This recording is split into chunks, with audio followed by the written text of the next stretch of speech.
मैं महलों पर उंगलियां नहीं उठाता, लेकिन अटारी पर जरूर कहूंगा कि अटारी पर बैठने वालों,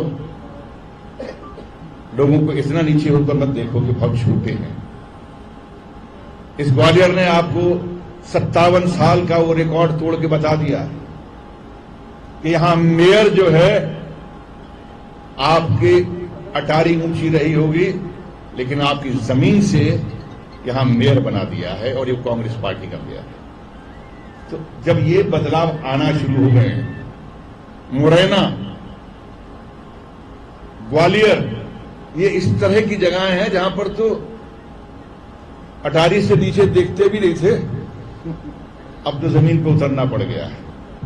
हमारे मित्रों ने कहा है कि हम पर्यटन के लिए बहुत काम करेंगे, और कमलनाथ जी से मुझे उम्मीद है कि हर जगह फिल्म इंडस्ट्री और फिल्म के जो प्लेसेस हो रहे हैं, मध्य प्रदेश में तो बहुत अच्छी जगहें हैं, यहां भी फिल्म इंडस्ट्री को लेकर उनको पहल करेंगे, और नहीं करेंगे तो हम सब लोग बैठे हुए ना करवाएंगे।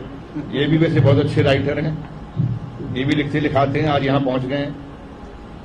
अब इसी इनके चक्कर में आना पड़ गया मुझे, लेकिन मैं पर्यटन के बारे में कह सकता हूं कि बहुत सारे हम जैसे गरीब लोगों ने महल नहीं देखे हैं।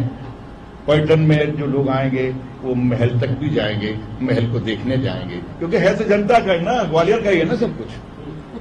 तो ग्वालियर की जनता जब चाहेगी तो पर्यटन के लिए वहां भी जाया करेगी, और वहां पे जाके बाकायदा मजे के साथ में वहां पर चाट खाएगी, फिर वहीं पे दोने फेंक के आएगी। ये सब होने वाला है, क्योंकि जब जनता तय कर लेती है तो अच्छी तरह से तय करती है, क्योंकि बहुत फिकाई करी है, अब लोग करेंगे।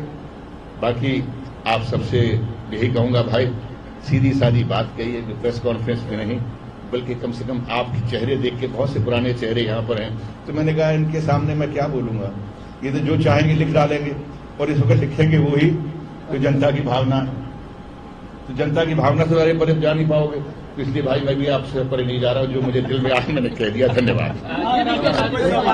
कि भारतीय जनता पार्टी मध्य प्रदेश में किसी भी चेहरे को आगे नहीं ला रही। कमलनाथ का चेहरा कांग्रेस पार्टी ने आगे रखा है, लेकिन बीजेपी अपने प्रधानमंत्री के चेहरे पे चुनाव लड़ रही है।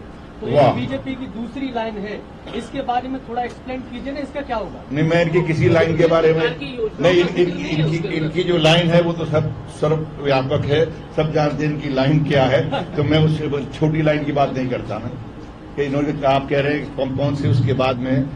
लेकिन मुझे अफसोस है, प्रधानमंत्री दुनिया में जा रहे हैं, सब जगह जाते हैं, हर जगह चुनाव अपने चेहरे से लड़ना चाह रहे हैं, लेकिन एक प्रदेश के अंदर प्रदेश को इस लायक नहीं समझा उन्होंने कि एक चेहरा सामने दे सके।